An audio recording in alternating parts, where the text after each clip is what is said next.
नमस्कार, आप देख रहे हैं स्पेशल रिपोर्ट न्यूज रूम से। आपके साथ मैं हूं अंजना ओम कश्यप। आज स्पेशल रिपोर्ट में बात एक खेल की, बात चाहे शतरंज के खेल की हो या राजनीतिक बिसात की। खेल खुद ब खुद दिलचस्प हो जाता है क्योंकि शय और मात का फैसला चली गई चाल से किया जाता है।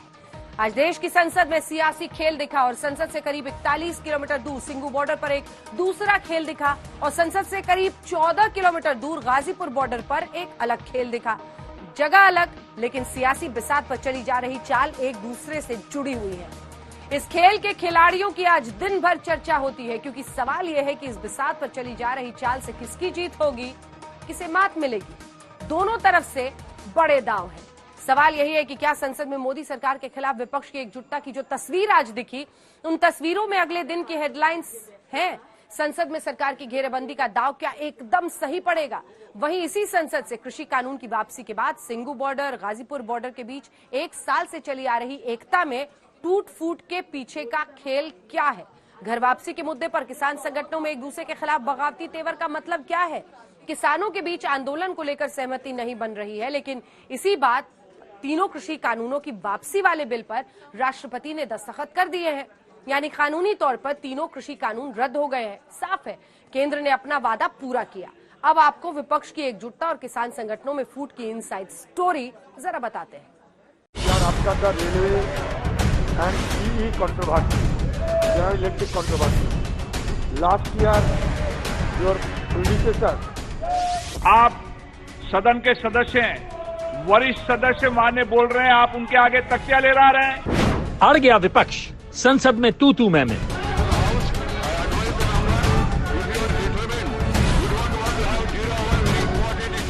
This is not the way. These placards will not be shown. सड़क से संसद तक विपक्ष एकजुट।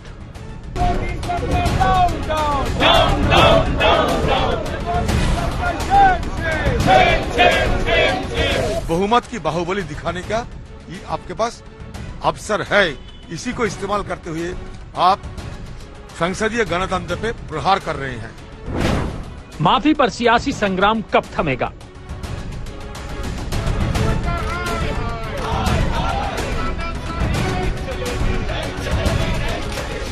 सामंती गुरूर और सन की सुरूर के हैंगओवर से बाहर निकले हुजूर। 303 है उसका नंबर।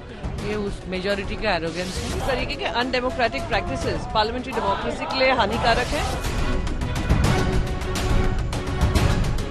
जिन लोगों को सस्पेंड किया गया है वो कानून बाहर है, संविधान बाहर है। क्या किसान आंदोलन खत्म होने वाला है?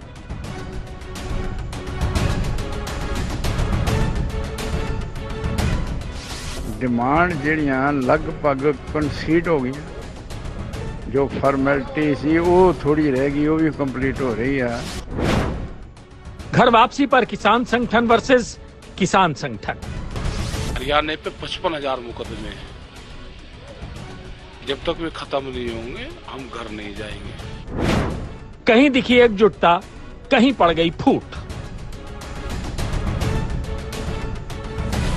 हमसे बैठक करके ही हल होना चाहिए और फिर केसेस वापस होने के बाद हमें मोर्चे को सबब करेंगे।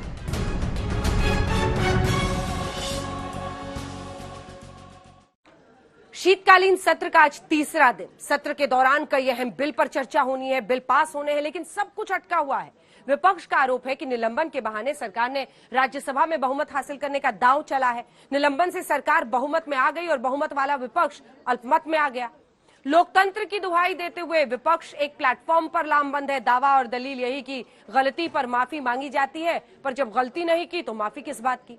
आज पक्ष और विपक्ष के बार पलटवार की पूरी तस्वीर समझिए, तभी सियासत और हकीकत समझ में आएगी।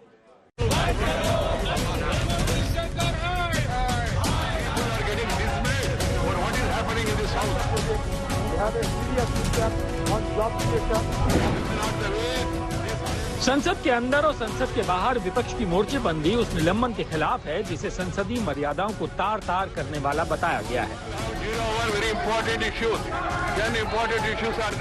सबसे बड़ी देखने की चीज ये है कि महीनों पहले जो घटना घटी उसको साजा भी दिया जा रहे हैं, वो भी इसी तरीके से और कहे जा रहा कि क्षमा मांगो। ये कोई राजतंत्र नहीं है, ये प्रजातंत्र है।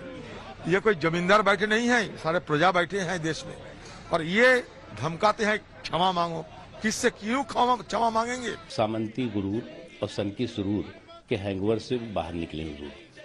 अगर जब तक सामंती सुरूर और सन की गुरूर और सामंती गुरूर और सन की सुरूर के हैंगओवर में फंसे रहेंगे, तब तक इसी तरह के फैसले होते रहेंगे, इसी तरह के अहंकार से भरपूर बयान दिखाई पड़ते रहेंगे। सरकार की मंशा है कि जब तक माफी नहीं तब तक निलंबन की वापसी नहीं। वहीं विपक्ष एक सुर में नो सॉरी की बात दोहरा रहा है। आज भी विपक्ष का धरना प्रदर्शन जारी है और संसद के अंदर सियासी घमासान दिखा। राज्यसभा के अंदर से आई तस्वीरों को देखिए। This is not the way. These play cards will not be shown, should not be brought into the House. I advise the members, if you are determined, you don't want to have 0 hour very important issues. 10 important issues are there, special mentions are there. You don't want special mentions, you don't want 0 hour, you don't want House to run. Rajya Sabha सभापति ने भी माफी के बिना निलंबन वापसी की मांग को सिरे से खारिज कर दिया। What rule Statements are not allowed. Karge, you know, a very important procedural issue relating to suspension of democratic. I heard you in rapt attention. Violation may kindly be revoked. I request you, sir. Please. And no, we came to your house. And the chairman of the House of the Rajya Sabha is empowered. 256. Rajya Sabha में विपक्ष ने जमकर हंगामा किया तो Lok Sabha speaker विपक्षी सांसदों को नैतिकता का पाठ पढ़ाते नजर आए। आप सदन के सदस्य हैं, वरिष्ठ सदस्य माने बोल रहे हैं, आप उनके आगे तख्तियां ले रहे हैं। क्या सदन में मर्यादा बनाना चाहते हैं आप? राज्यसभा हो या लोकसभा, निलंबन के मुद्दे पर बार बार सदन स्थगित होता रहा, यानी विपक्ष और सरकार के बीच शीतकालीन सत्र में शीत युद्ध चलता रहा। हिंदुस्तान की 62 करोड़ किसानों की पक्ष लेते हुए ये गुहार लगाने आए हैं कि ये किसानों की जो कर्ज है, ये कर्ज को माफ किया जाना जरूरी है।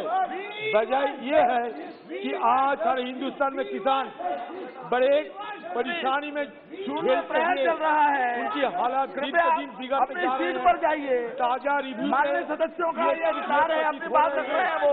Please go back to your seat. ये सिक्के का एक पहलू है, जहां सरकार संसदीय मर्यादा को ढाल बनाकर विपक्ष पर हमलावर है, वहीं दूसरी तरफ लोकतंत्र को ढाल बनाकर विपक्ष अपनी करनी को सही ठहराकर सरकार पर प्रचंड प्रहार कर रहा है। लेकिन किसी सिक्के के दूसरे पहलू की तरह इस सियासी संग्राम का एक और सच भी है। याद कीजिए, महाराष्ट्र विधानसभा के बाहर बीजेपी विधायकों का हंगामा, जब विधानसभा के बाहर डमी सदन चलाया गया था, जब सदन के अंदर बीजेपी विधायकों पर हंगामे का आरोप लगा था, यानी मर्यादा और शुचिता को तार तार करने का आरोप तब बीजेपी पर लगा था, जो आज इन्हीं शब्दों की दुहाई दे रही है, वही जो विपक्ष आज लोकतंत्र की दुहाई दे रहा है, निलंबन पर सरकार को घेर रहा है। लेकिन महाराष्ट्र में महाअघाड़ी सरकार के हंगामे के आरोप में बीजेपी के 12 विधायकों को 1 साल के लिए निलंबित किया गया। यानी जैसा जिसे सूट करता है वैसा कानून पक्ष और विपक्ष वक्त के साथ लागू करता है। सवाल यही है कि तेरा लोकतंत्र और मेरा लोकतंत्र क्या है, क्योंकि सिद्धांतों के तराजू पर चाहे पक्ष हो या विपक्ष, दोनों को संसदीय परंपरा और लोकतांत्रिक मर्यादाओं को बनाए रखना चाहिए। दिल्ली में मौसमी सिंह के साथ सुप्रिया भारद्वाज, आज तक। मॉनसून सत्र से विपक्ष राहुल गांधी की अगुवाई में लामबंद है। मॉनसून सत्र के दौरान पेगासस मामले में विपक्ष ने सरकार को घेरे रखा था, तो वहीं शीतकालीन सत्र में निलंबन के मुद्दे पर राहुल की अगुवाई में विपक्ष रणनीति बना रहा है। राहुल के नेतृत्व में करीब 16 पार्टियां हैं जो सरकार को घेर रही हैं। आगे का प्लान क्या है, इस रिपोर्ट से समझिए। आप सदन के सदस्य हैं, वरिष्ठ सदस्य माने बोल रहे हैं, आप उनके आगे तख्तियां ले रहे हैं। This is not the way. These play cards will not be shown. सदन गरिमा से चलता है, शालीनता से चलता है। संसद भी देश हित में चर्चाएं करे, देश की प्रगति के लिए रास्ते खोजे, देश की प्रगति के लिए नए उपाय खोजें और इसके लिए ये सत्र बहुत ही विचारों की समृद्धि वाला, दूरगामी प्रभाव पैदा करने वाले सकारात्मक निर्णयों वाला बने कि भविष्य में संसद को कैसा चलाया, कितना अच्छा कंट्रीब्यूशन किया, उस तराजू पे तोला जाए, न कि किसने कितना जोर लगा करके संसद के सत्र को रोक दिया। ये मानदंड नहीं हो सकता है। मानदंड ये होगा कि संसद में कितने घंटे काम हुआ, कितना सकारात्मक काम हुआ। हम चाहते हैं सरकार हर विषय पर चर्चा करने के लिए तैयार है, खुली चर्चा करने के लिए तैयार है। सरकार हर सवाल का जवाब देने के लिए तैयार है। प्रधानमंत्री नरेंद्र मोदी ने शीतकालीन सत्र के पहले दिन हर मुद्दों पर चर्चा का भरोसा दिया था, लेकिन प्रधानमंत्री का यह भरोसा पक्ष और विपक्ष के बीच तालमेल नहीं बिठा पाया। पहले दिन से शुरू हुआ हंगामा आज तक जारी है। लोकसभा में जारी गतिरोध को देखते हुए स्पीकर ओम बिरला ने विपक्षी दलों के नेताओं के साथ बैठक बुलाई। लोकसभा स्पीकर की ओर से बुलाई गई बैठक में विपक्ष के नेता अधीर रंजन चौधरी, टी.आर. बालू, सौगत रॉय, कल्याण बैनर्जी, सुप्रिया सुले समेत कई नेता शामिल हुए।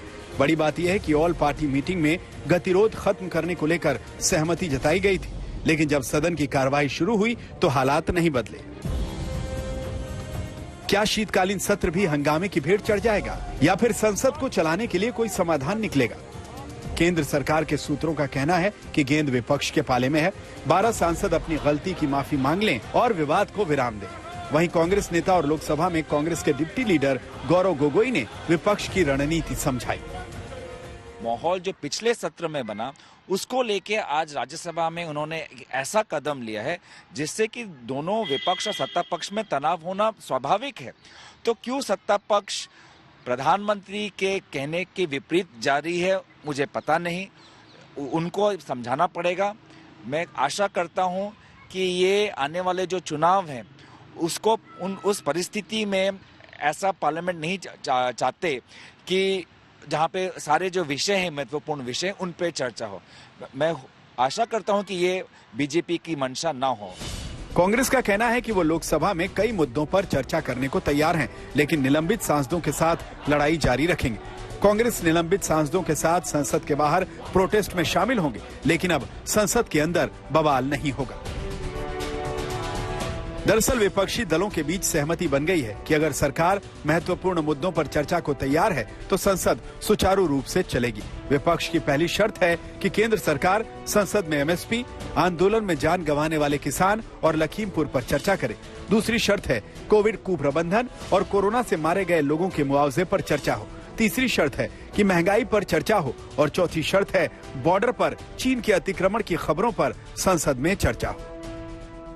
ये विफलताओं को छुपाने के लिए इस पार्लियामेंट सत्र में जब हम चर्चा की मांग कर रहे हैं तो वो चर्चा से डर रहे हैं, और ये तो पार्लियामेंट और भारत के लोगों के प्रति अन्याय हुआ, क्योंकि पार्लियामेंट तो कोई रबर स्टैम्प नहीं है कि जब भाजपा ने चाहा तो चाहे पूरे विपक्ष वेल में चर्चा की मांग करे ना करे वो बिल एक के बाद एक पारित करे, और आज जब हम बोलने की चर्चा करिए तो वो चर्चा नहीं कर रहे, पार्लियामेंट को धीरे धीरे चला रहे हैं।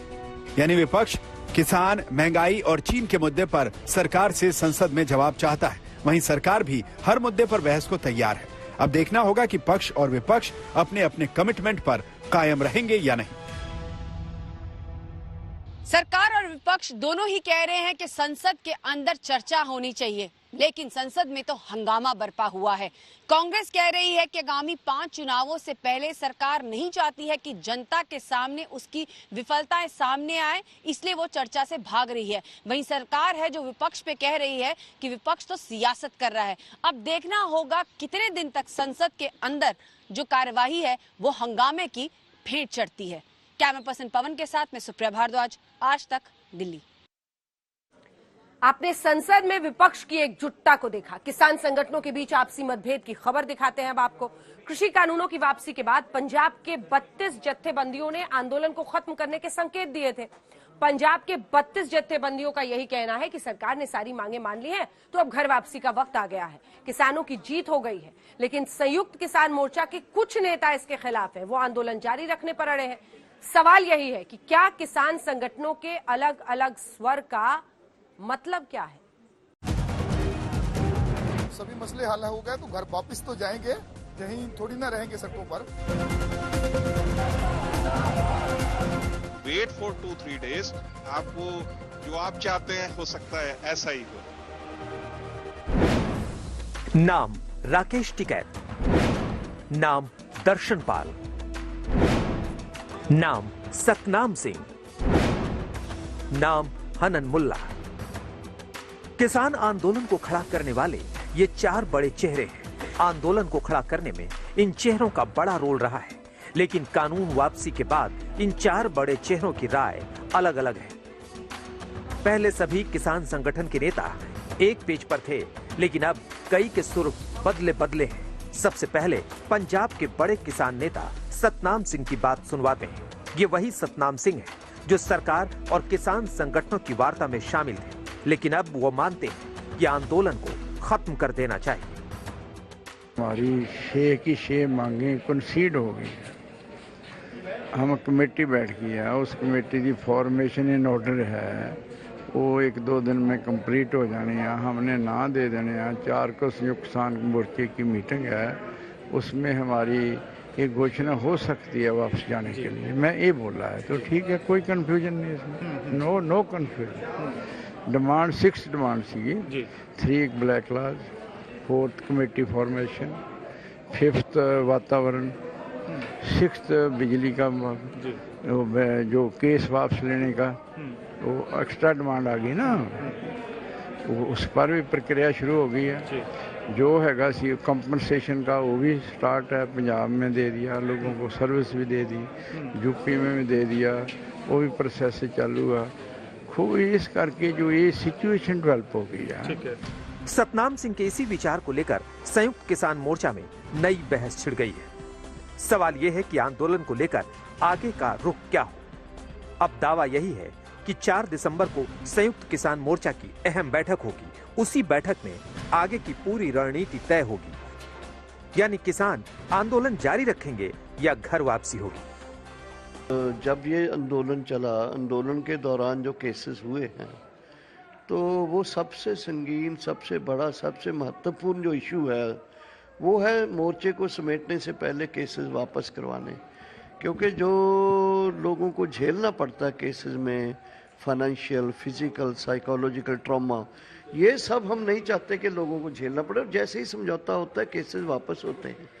तो सेंट्रल गवर्नमेंट को प्रक्रिया को तेज करने के लिए इमीडिएटली जिन जिन राज्य सरकारों के वो केस हैं उनको सजेशन और डायरेक्शन दे कि केसेस वापस लें। वो बैठक से पहले किसान संगठनों में मतभेद उभरने लगे हैं। संयुक्त किसान मोर्चा के नेता दर्शन पाल ने सतनाम सिंह पर निशाना साधा। जहां सतनाम सिंह अजनाला ने अगर ये अनाउंस किया है तो उनको ये लगता है कि हमारी 100% विक्ट्री हो गई है। जब राकेश टिकैत जी इससे खफा होते हैं तो उनको ये लगता है कि हमारा MSP का इशू तो अभी बाकी है। और दोनों को मिलाकर अगर हम देखें तो पंजाब के लिए, पंजाब एज ए पंजाबी, मैं 120% विक्ट्री है मेरी। लेकिन एज ए रिप्रेजेंटेटिव संयुक्त किसान मोर्चा में पूरे देश के किसानों की नुमाइंदगी करते हुए मुझे ये पता है कि मेरी जो विक्ट्री है 60 to 65% है। उसके 40 to 35% to 40% जो विक्ट्री लेके जाना है उसकी जिम्मेदारी भी हमारे ऊपर है। अदरवाइज हमारे मोर्चे में दरारें पड़ जाएंगी। मैं आपको बोलता हूँ, मैं संभल के नहीं दिया है। डिमांड जड़ियाँ लगभग कंसीड हो गई, जो फॉर्मेलिटी सी वो थोड़ी रह गई, वो भी कंप्लीट हो रही है। उसके आगे हमको सोचना तो पड़ेगा ना भी is it A victory. So victory तो है ही है। उसमें जो डॉक्टर दर्शन पाल है उससे मैं सहमत नहीं हूँ। हमारा जो कंक्लूजन है, हमने पहले दिन से जीत को डिक्लेयर कर दिया है। 32 ऑर्गेनाइजेशन ने, संयुक्त सोर्स मोर्चा ने भी कह दिया ये जीत होगी। तो जीत किसकी हुई फिर?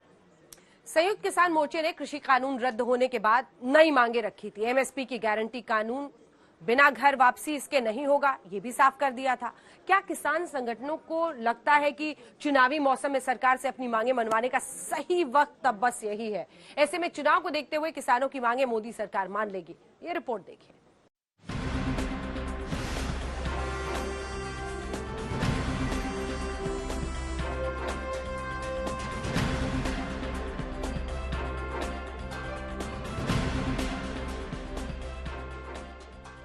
किसान आंदोलन और केंद्र सरकार के बीच नए टकराव को समझने के लिए सबसे पहले संयुक्त किसान मोर्चा की तरफ से रखी गई 6 नई मांगे और शर्तों को समझिए। नंबर 1, देश के हर किसान को अपनी पूरी फसल पर कम से कम सरकार द्वारा घोषित न्यूनतम समर्थन मूल्य पर खरीद की गारंटी मिले। नंबर 2, सरकार के प्रस्तावित विद्युत अधिनियम संशोधन विधेयक 2020-2021 का ड्राफ्ट वापस लिया जाए। नंबर 3, राष्ट्रीय राजधानी क्षेत्र और इससे जुड़े क्षेत्रों में वायु गुणवत्ता प्रबंधन के लिए आयोग अधिनियम 2021 में किसानों को सजा देने के प्रावधान हटाए जाए। नंबर 4, आंदोलन के दौरान किसानों के खिलाफ सैकड़ों मुकदमे दर्ज हुए, सभी केसों को तत्काल वापस लिया जाए। नंबर 5, लखीमपुर खीरी हत्याकांड में अजय मिश्रा टेनी की बर्खास्तगी और गिरफ्तारी। नंबर 6, आंदोलन के दौरान जान गंवाने वाले किसानों के परिवारों को मुआवजे और पुनर्वास की व्यवस्था। किसानों की मांग का सबसे पेचीदा और अहम मुद्दा एमएसपी की गारंटी है। वही एमएसपी की गारंटी जो अब किसान संगठन सरकार से हर कीमत पर मनवाना चाहते हैं। सरल शब्दों में समझे तो एमएसपी वो मूल्य है जिस पर सरकार किसानों से उनकी उपज खरीदती है। असल में एमएसपी किसानों के लिए सुरक्षा कवच जैसी है। एमएसपी को आप एक उदाहरण से समझिए। किसानों ने गेहूं की फसल बोई और अगर गेहूं का उत्पादन बहुत ज्यादा हुआ, ऐसे में पूर्ति ज्यादा होने की वजह से गेहूं का बाजार भाव कम हो जाएगा। लिहाजा किसानों को नुकसान से बचाने के लिए सरकार एमएसपी निर्धारित करती है। उसी मूल्य पर किसानों से खरीद की जाती है, यानी किसानों को नुकसान से बचाया जाता है। अभी सरकार 23 फसलों पर एमएसपी निर्धारित करती है। ये साल में 2 बार होता है, रबी और खरीफ की फसल बोने से पहले। सरकार का दावा है कि न्यूनतम समर्थन मूल्य का प्रावधान जारी रहेगा, लेकिन किसान कानूनी गारंटी चाहते हैं, यानी जिन फसलों की एमएसपी निर्धारित हो गई उन फसलों को कोई भी नीचे दाम पर नहीं खरीद सकता। इस मुद्दे पर पक्ष और विपक्ष में क्या तर्क है, आपको बताते हैं। एमएसपी के पक्ष में तर्क। नंबर 1, किसानों को उपज के मूल्य में आने वाले उतार चढ़ाव से सुरक्षित बनाता है, क्योंकि किसान पूर्व घोषित मूल्य पर सरकार को अपनी उपज बेच सकते हैं। नंबर 2, किसानों को अपनी उपज का निश्चित मूल्य प्राप्त होता है, जिससे वो गरीबी के दुष्चक्र से काफी हद तक बाहर आने में सफल होते हैं। नंबर 3, न्यूनतम समर्थन मूल्य की घोषणा से किसानों को दलालों के शोषण से मुक्ति मिलती है, क्योंकि अब किसान सीधे अपनी उपज को सरकार को बेच सकते हैं। नंबर 4, एमएसपी पर किसानों की खरीदी गई उपज सरकार द्वारा पीडीएस योजना के तहत वितरित की जाती है। वहीं न्यूनतम समर्थन मूल्य के विपक्ष में जो तर्क दिए जाते हैं, नंबर 1, एमएसपी की अवधारणा मुक्त बाजार के सिद्धांत के खिलाफ है, क्योंकि इसके माध्यम से सरकार सीधे बाजार में हस्तक्षेप करती है। नंबर 2, देश के तकरीबन 40% किसान एमएसपी की अवधारणा से परिचित नहीं है, जिससे वो इसका लाभ नहीं उठा पाते हैं। नंबर 3, 2015 की शांता कुमार कमेटी की रिपोर्ट के मुताबिक देश भर में सिर्फ 6% किसान एमएसपी का लाभ उठा पाते हैं। ये हरियाणा और पंजाब के वही किसान हैं जो धान और गेहूं उपजाते हैं। एमएसपी पर सरकार द्वारा की जा रही मौजूदा खरीद को भंडारण की व्यवस्था नहीं है। ऐसे में एमएसपी पर खरीद की गई उपज गोदामों में बर्बाद हो रही है, यानी टैक्स पेयर का पैसा पानी में बह रहा है। एमएसपी के पक्ष और विपक्ष में तमाम तरह के तर्क हैं, लेकिन सवाल यही है कि क्या एमएसपी ही समाधान है या फिर बातचीत से कोई और रास्ता निकल सकता है। ब्यूरो रिपोर्ट, आज तक। यूपी के डिप्टी सीएम केशव प्रसाद मौर्य ने एक ट्वीट ने राजनीतिक गलियारे में अब हलचल बढ़ा दी है। चुनाव के ठीक पहले केशव प्रसाद मौर्य ने अयोध्या और काशी के बाद मथुरा का मुद्दा उठा दिया है। मुस्लिम संगठन इस बयान पर आपत्ति जता रहे हैं। इससे पहले हिंदू संगठनों ने 6 दिसंबर को मथुरा की ईदगाह मस्जिद में लड्डू गोपाल का जलाभिषेक करने के ऐलान कर दिया था। पुलिस और प्रशासन ने हर स्थिति से निपटने की तैयारियां अब तेज कर दी।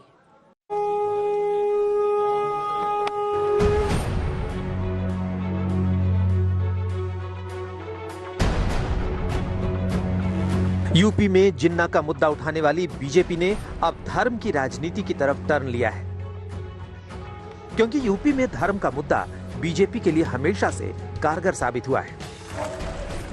यूपी के डिप्टी सीएम केशव प्रसाद मौर्य ने एक ट्वीट करके सारी राजनीति को हिंदुत्व की तरफ फोकस कर दिया है। अयोध्या काशी भव्य मंदिर निर्माण जारी, मथुरा की तैयारी। जय श्री राम, जय शिव शंभू, जय श्री राधे कृष्ण। काशी में क्या किया इन्होंने? जाके वहां संतों से, महात्माओं से, वहां के स्थानीय लोगों से पूछिए, सैकड़ों मंदिर तोड़ने का काम किया इन्होंने। पाप किया इन्होंने मंदिरों को तोड़ने का। इनको प्रभु माफ नहीं करेगा कभी। काशी में मंदिर तोड़ते हैं, अयोध्या में चंदा चोरी करते हैं।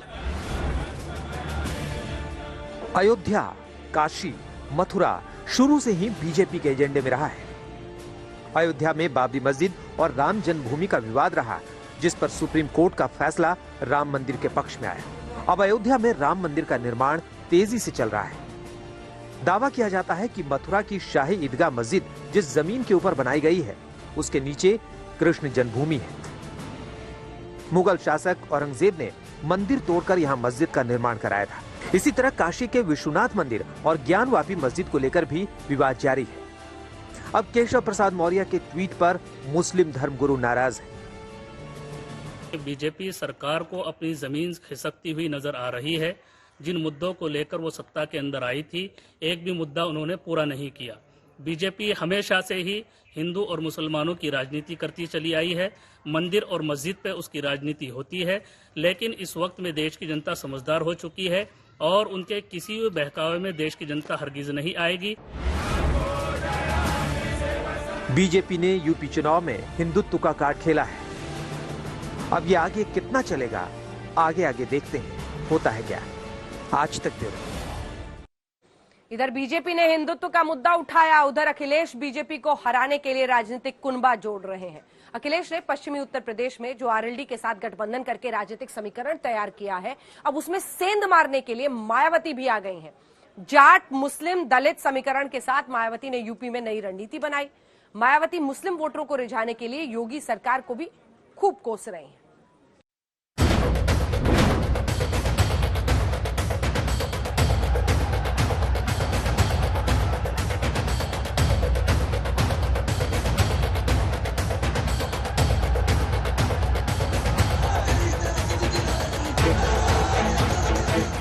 यूपी में सियासी पार्टियों के बीच अब शह और मात का खेल शुरू हो चुका है। पूर्वांचल से लेकर पश्चिमी उत्तर प्रदेश तक, बुंदेलखंड से लेकर अवध तक यूपी की सियासत अपना अलग ही रुख दिखाती है। 2017 में बीजेपी ने हर जगह जीत का कमल खिलाया, लेकिन 2022 के चुनावों में बीजेपी को मात देने के लिए अखिलेश यूपी के अलग अलग खंड में खेला करने की तैयारी कर रहे हैं। हेलो, क्या हाल है?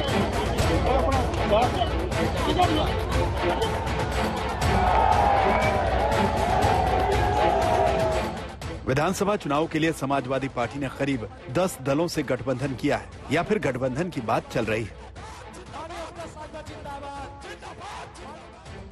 आरएलडी के साथ गठबंधन हो चुका है।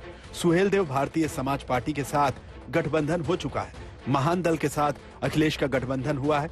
एनसीपी के साथ अखिलेश ने गठबंधन किया है। जनवादी सोशलिस्ट पार्टी भी समाजवादी पार्टी से जुड़ सकती है। अपना दल कृष्णा पटेल ग्रुप ने अखिलेश से गठबंधन किया है।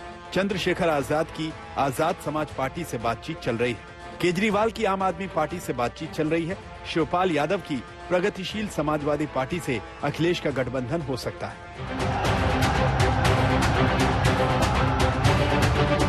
समाजवादी पार्टी अकेले उत्तर प्रदेश की 403 सीटों में से 300 सीटों पर चुनाव लड़ना चाहती है। बाकी 103 सीटों को वो अपने सहयोगियों में बांटेगी। लेकिन अखिलेश ने अभी तक किसी भी पार्टी से सीटों के बंटवारे की घोषणा नहीं की है। अखिलेश यादव की कोशिश यही है कि वो छोटे छोटे दलों के साथ मिलकर यूपी में बीजेपी का सफाया करे, लेकिन बीजेपी भी कह रही है कि सारी पार्टियां भी एक साथ मिल जाएं तो बीजेपी को हरा नहीं सकती। 100 में 60 हमारा, बाकी में बंटवारा।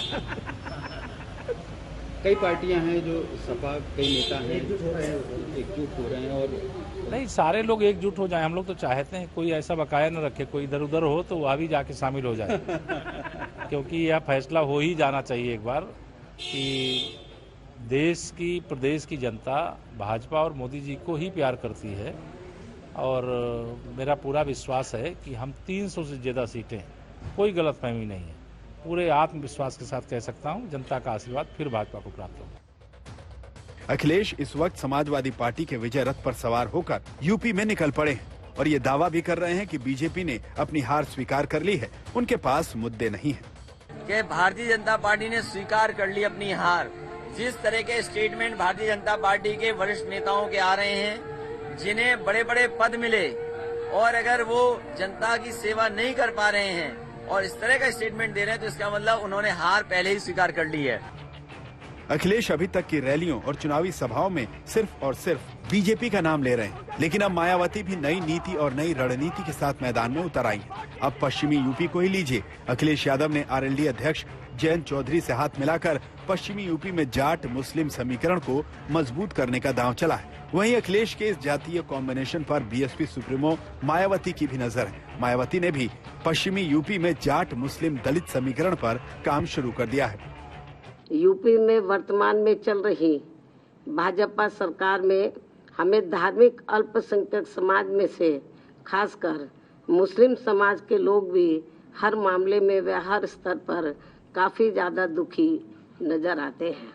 इस सरकार में अब इनकी तरक्की होनी भी लगभग बंद सी हो गई है। ज्यादातर फर्जी मुकदमों में फंसा के इनका काफी उत्पीड़न भी किया जा रहा है। साथ ही नए नए नियमों व कानूनों के तहत इनमें दहशत भी काफी पैदा की जा रही है। मायावती ने सत्ताधारी बीजेपी पर मुसलमानों के साथ अन्याय करने का आरोप लगाया है और कहा है कि बीजेपी से यूपी में मुस्लिम दुखी हैं, मुस्लिमों की तरक्की बंद हो चुकी है। बीजेपी की सरकार में मुसलमानों को फर्जी मुकदमों में फंसाया गया है। पश्चिमी यूपी में अभी तक जिस लाइन पर अखिलेश चल रहे थे, अब उसी लाइन पर मायावती भी आ गई हैं, जबकि एआईएमआईएम के प्रमुख असदुद्दीन ओवैसी भी लगातार यूपी के मुस्लिम वोटरों पर डोरे डाल रहे हैं।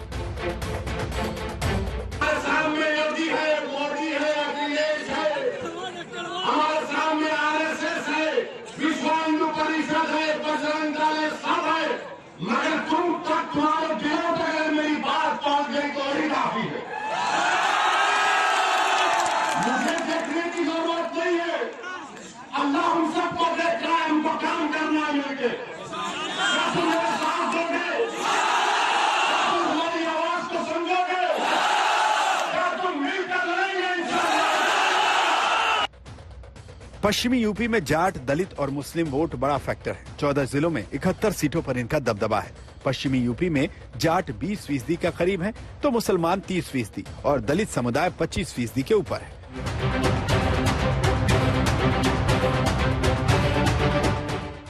मायावती ने चुनाव नजदीक आते ही एक बड़ी बात कही है कि वो किसी के भी साथ गठबंधन नहीं करेंगे। जी हां, मायावती ने यूपी की सभी 403 सीटों पर अकेले चुनाव लड़ने का ऐलान किया है। मायावती अपने चुनावी एजेंडे में सीधे बीजेपी को निशाने पर ले रही है। मैं कई बार कह चुकी, आज फिर इस बात को दोहराना चाहती हूँ कि बहुजन समाज पार्टी अकेले अपने बलबूते पर ही उत्तर प्रदेश की 403 विधानसभा की सीटें हैं, सभी सीटों पर अपनी पूरी और दमदारी के साथ चुनाव लड़ेगी और हमें पूरा भरोसा है कि हमारी पार्टी सन 2007 की तरह फिर से पूर्ण बहुमत के आधार पर सत्ता में आएगी। हम आपको बता दें कि 2012 में अखिलेश पूर्वांचल की बदौलत लखनऊ की गद्दी पर बैठे थे, तो 2007 में मायावती के सत्ता में आने की बड़ी वजह पश्चिमी उत्तर प्रदेश बना था। लेकिन मुजफ्फरनगर दंगों के बाद पश्चिमी यूपी का समीकरण बिगड़ गया, मुस्लिम और जाट वोट अलग हुए और बीजेपी ने सूपड़ा साफ कर दिया। आज तक ब्यूरो। बीजेपी को हराने के लिए अखिलेश चुनावी रथ लेकर निकल चुके हैं। पश्चिम यूपी पूर्वांचल की सियासत साधने के बाद अखिलेश का रथ यूपी के बुंदेलखंड में पहुंचा है, क्योंकि समाजवादी पार्टी बुंदेलखंड में जरा कमजोर है और अखिलेश अब अपनी पार्टी को यहां मजबूत करने के लिए बुंदेलखंड की जमीन से बीजेपी पर प्रहार कर रहे हैं। यूपी 2022 के चुनाव में बीजेपी को हराने के लिए अखिलेश यादव अपना चुनावी रथ लेकर निकल चुके हैं और अखिलेश का ये रथ अब यूपी के बुंदेलखंड में पहुंचा है।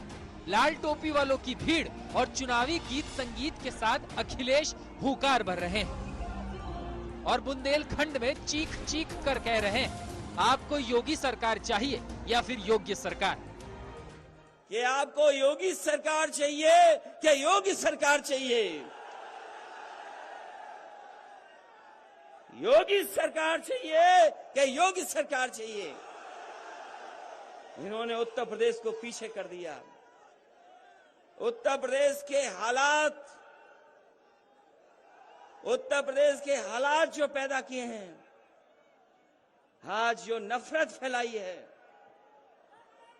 ये जो बर्बादी हुई है, इतनी लूट कभी नहीं हुई होगी। पूर्वांचल के सियासी समीकरण को दुरुस्त करने के बाद अखिलेश का रथ बुंदेलखंड क्यों पहुंचा, अब इसके मायने आपको समझाते हैं। उत्तर प्रदेश की सत्ता में वापसी के लिए अखिलेश यादव अपने खोए हुए सियासी जनाधार की वापसी लाने में जुटे हैं और इसीलिए अखिलेश समाजवादी पार्टी के लिए सबसे कमजोर माने जाने वाले बुंदेलखंड को मजबूत करने उतर गए और 3 दिन अखिलेश बुंदेलखंड में ही डेरा डाले रहेंगे। अखिलेश यादव पहले दिन बुंदेलखंड के बांदा में है, उसके बाद महोबा जाएंगे और फिर ललितपुर और झांसी में विजय रथ से निकलकर लखनऊ के लिए कूच करेंगे। अखिलेश की नजर बुंदेलखंड की 19 सीटों पर है। बुंदेलखंड में 7 जिले हैं, 19 विधानसभा है। इन 7 जिलों को मिलाकर 4 लोकसभा सीटें हैं और चारों पर बीजेपी का कब्जा है।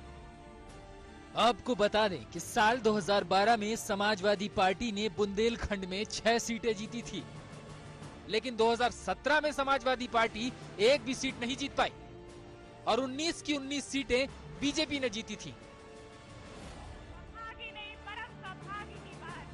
हम आपको बता दें कि 19 नवंबर को प्रधानमंत्री मोदी ने बुंदेलखंड के महोबा में रैली की थी और अब उसी जमीन पर अखिलेश ने पहुंचकर सीधा हमला मोदी सरकार और महंगाई पर किया है।